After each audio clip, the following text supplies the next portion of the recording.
when I was a kid, my dad worked nights, so not always my dad, but pretty much every single night we ate dinner at the dinner table.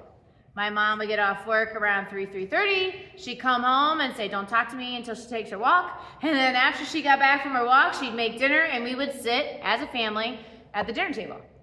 Pretty much every night, that's what we did. And you never wanted to sit at my brother's seat at the table because he was very messy and you might get your pants stained because his seat was always pretty gross because he was a very messy eater. And I remember my dad, he would get really mad if you were smacking your lips, which is eating with your mouth open, like chewing like that, and he would reach across and smack you if you were smacking your lips. That was a big no-no at the dinner table. But that's what we did. And when we would go to family, when I go to my grandparents, we sat at the dinner table and we ate dinner. And when it was Thanksgiving or Easter or whatever, what was the number one thing that we did no matter the holiday? We sat at the dinner table and we ate and we laughed and we talked about our day. The adults would talk about what's going on in the world, and we kids learned. We learned so much about each other. We touched base with everybody all the time at that dinner table. And if I think about TV shows, like The Waltons, you guys, those of us who've been around the block, Night John Boy, Night whoever the people were, what they do, they sat at the dinner table and they ate. The Bradys sat at the dinner table. The Cosbys sat around that islandy thing. They ate together. The Pearsons, if you in This Is Us, I love that show. They would sit and they would eat together. And a lot of times these TV shows, you see families sitting around a breakfast table and eating together. King of Queens, they sat at the dinner table and they ate. They've got 4 names, the Modern Family, the Pickety, Nickety, whatever they are. They sit around the dinner table and they eat together. It is a thing that bonds us together is when we sit and we spend quality time with each other. But lately, this is what the dinner table looks like. And whether it's a family with kids or it's a family of adults, it's probably even worse when it's a family of adults. I go to a restaurant and I see families like this. They're sitting at the table and they are all on their phones. When my girls get together and they're hanging out, you know what they're doing? They're all on their phones. They're all on their phones. Sometimes they'll be in a room chatting with each other on their phones instead of having a real conversation. This is what happens. The modern family, the true family nowadays, they're distracted by their phones. They put the food out and they go to their separate places to eat. And that is just the way it is done these days. And then I talk to my students. They almost always get their food and go to their rooms to play their video games, be on their computers, and they're separate. And people are struggling. People are struggling to feel connected. People are struggling to feel like they fit in. People are struggling to feel seen and loved because so often we are allowing our phones to distract us from real human connection. And there are tons of studies coming out showing how bad this is for us. And this one guy, Dr. James Roberts, he wrote a book. He says the average American checks his or her smartphone every 6.5 minutes. So about 150 times a day, the average person checks their phone. And we go out to dinner, and what do we do with our phones? Face up right here, in case a notification comes out that needs our attention. We put our phones on the table so that if a text or a call comes through, we can immediately answer it. It's what many of us do. I'm not pointing fingers at anybody because I do it too. I go to dinner and where's my phone go? Right there on the table in case a notification comes. And when that happens, it makes you feel, the person who's not you, feel unseen. And I remember Christmas a couple years ago, I'd driven up Christmas Day because we had service here.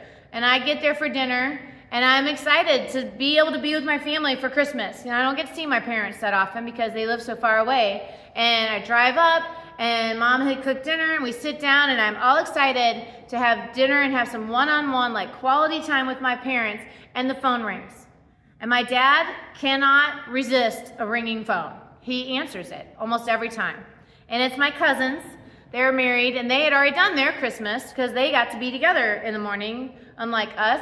And so my dad sits there and starts having a conversation while we're trying to have Christmas dinner. And he puts it on speaker so that we can all be involved. And it's time to say grace. And we can't say grace because we're on the phone, and my mom's like, we'll just say grace quietly to ourselves. And I felt so unloved, unseen, unworthy of their attention. I nearly started to cry at the table. Like, I was fighting back the tears. I almost got up and took my plate and went somewhere else because I felt so unloved and unwanted in that moment. And my dad's clueless because he's a guy. My mom's like, okay, we'll just cry. We'll just do it ourselves. And I had to look down and hold it together, hold it together, hold it together. Don't storm off. Don't storm off. It's fine. And she could tell that I was upset. And finally she said, hey, we're going to have to call you back. We're sitting down to dinner. And they hung up and we had dinner. But it took me a while to get back, to get my emotions under control, because I was so incredibly hurt in that moment because I felt like my dad cared more about my cousin than he did me. That he'd want to talk to them who aren't even in the room when I just drove 4 hours to see them. But we do this to people all the time. When we don't see people very often, then we go to dinner and we leave that phone face up, and that says, you're mostly important, but if somebody else texts me, I'm going to let that take precedence over you. And so many of us are guilty of this, and it's killing our ability to have strong relationships. Because we've replaced quality FaceTime with FaceTime, right? We've replaced real relationships with these digital relationships. We let our phones wreck our relationships. And they even have a name for this. They call it technoference, when your technology interferes with your relationships. They even have found that 1 in 10 adults says it interrupts their intimate time. And I'm like, what does that mean? But their partners they're trying to have this real connection with their partners, and their partners are taking phone calls. Their partners are answering texts. It is interfering with our ability to have strong relationships. And there's this great clip, again, from that documentary, The Social Dilemma. Here's a family, and we've seen the boy in this was the one that we saw a couple weeks ago, and the young girl is the girl who's afraid of her ears that we saw last week. So we're going to watch a clip from that. All right, before I talk about the bigger theme of this clip at the dinner table, one, did you notice that when the family, she's like, okay, phones are away, and they were all like, they didn't know what to talk about. They were so out of practice of having actual conversation that they didn't even know how to have a conversation with each other. Two, if I was that girl, if I had also, I think it's hilarious that the little girl put goggles on before she broke the safe. Did you notice she had goggles on? I was like, do they keep goggles in the kitchen? Where'd she even get goggles and a wrench, but whatever. And I also thought, if I had done that at my house, my dad would have grabbed my phone and snapped it in half or smashed it with a hammer. There is no way that would have flown in my house. My dad was like, you want to cry? I'll give you something to cry about kind of guy. Like, he wasn't abusive or anything, but that would have not flown in my house. But I feel like it happens all the time. Nowadays, parents don't do that. And that's all that happens. But I would have been grounded and my phone snapped in half. But anyways, I find it interesting that this family finally gets time to connect with each other, and they don't even know how to do it because they're out of practice. They were sitting at the table together. That looked like a normal thing, but when she took the phones away, they were like, oh. But I think that happens to a lot of us, not just families. We get around the table and we're so used to being on our phones that we don't even know how to connect with each other anymore. And also, we're so used to being on our phones, we don't know how to connect to God anymore.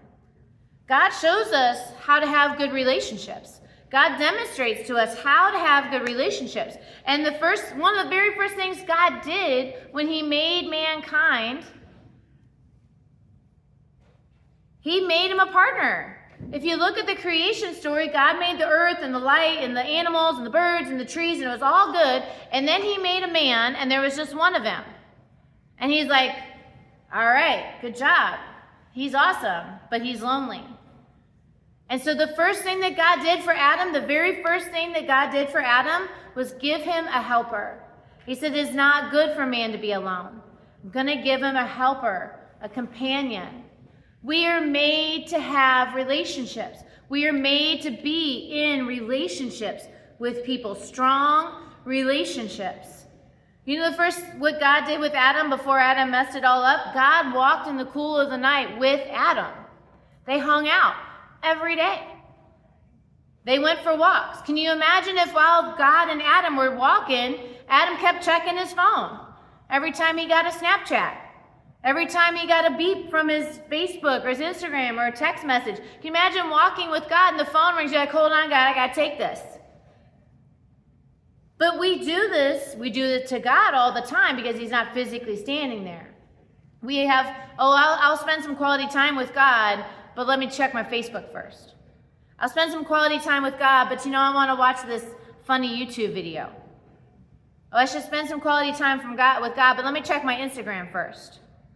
And we put God on the back burner, and we don't have a relationship with him, and then we wonder why things are falling apart in our lives because we are too busy to be with God, but yet we find time to be on our phones.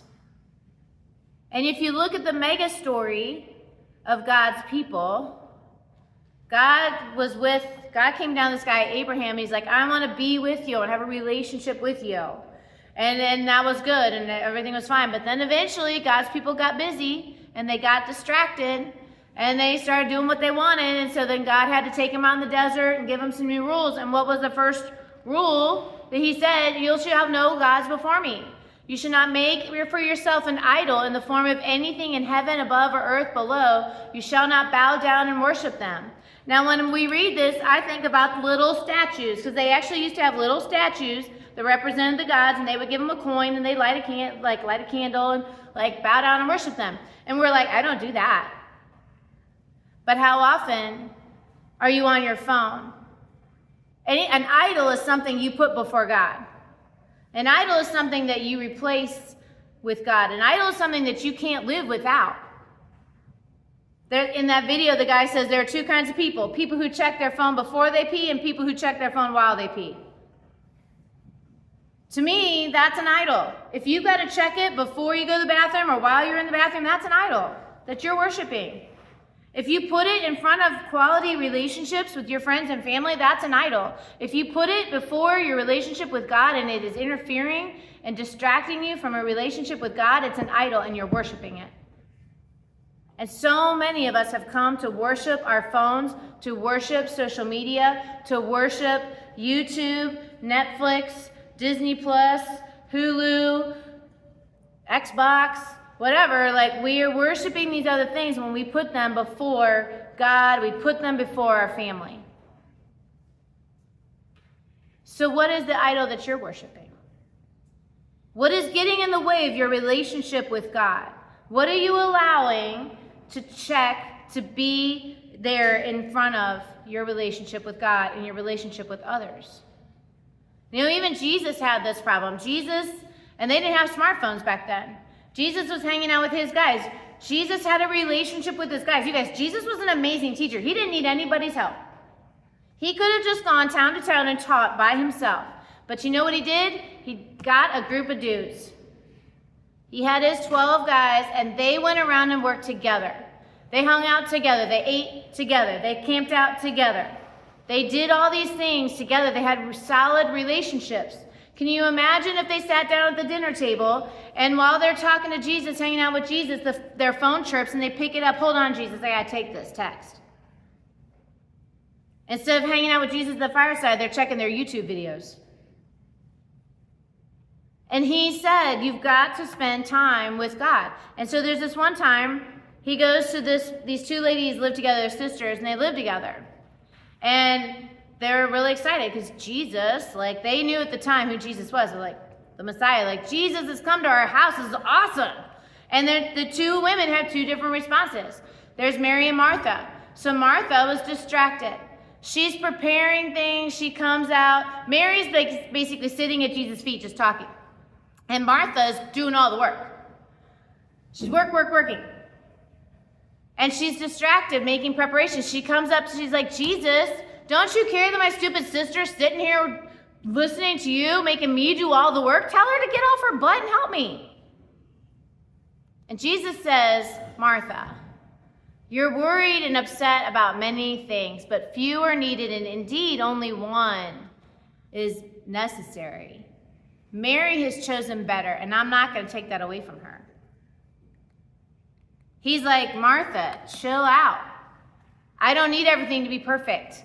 I'm Martha. Like, I look at this story every time and I'm like, oh, I'm Martha.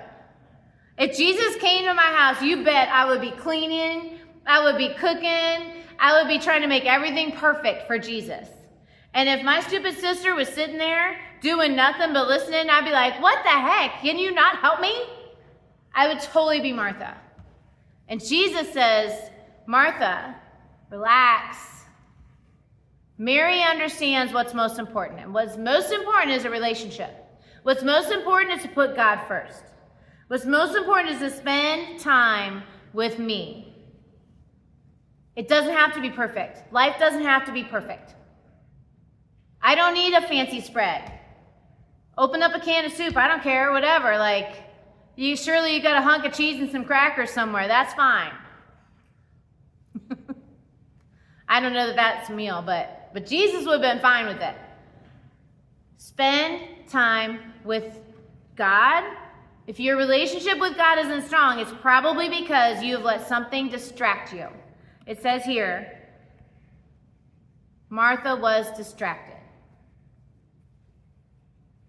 What is distracting you from your relationship with God? What is distracting you from your relationships with your friends and family? What idol are you letting get between you and God? What idol are you letting get between you and your friends and family? Is it busyness? That's me, guilty. Is it your phone? Is it watching shows? Social media? What are you letting stand between you and a strong, healthy relationship with both God and your family? And so I dare you, I dare you this week. Read the story of Mary and Martha. Ask yourself, are you Mary or Martha? Ask yourself, if Jesus came to your house and sat down at dinner with you and your family, would you be distracted? Give your loved one your full to engage. What the? I don't know where A and R went. Something is amiss. It's in the bulletin. Thank you. All right. So that's not even right. Sorry, guys. Technical difficulties. Give your loved one your full and undistracted attention. When you're sitting there with them, give them your full and undistracted attention. Obviously, I was distracted when I made this slideshow. Thank you. Okay, ask God, who in my life needs more of my presence and attention? Who am I letting myself get distracted by? Read Luke, I got that one right. And ask yourself, have a tech-free meal with your friends and family. Put your phone in your purse, leave it in the car, leave it in the other room. They had, when I was in Gatlinburg, they had these jars. It looked like a cookie jar. And I was like, what is this jar? And they called it like a sound jar or a loud jar or something like that. And they said, that's for phones. You put it like in the room, but off to the side. So only a phone call, if there's some real emergency, a phone call, someone can call and you'll hear it. But all the other little distractions you won't hear. Maybe that's what you and your family need. Is that safe that was in that show? That's a real thing. That was on Shark Tank. It's like a locking box, and you set a timer, and you can't open it until the timer's up. I'm sure there's like an emergency key if you need it. But spend some undistracted time with God this week. Spend some undistracted time with your loved ones this week, and see if that doesn't start to strengthen your relationships. In Jesus' name we pray. Amen.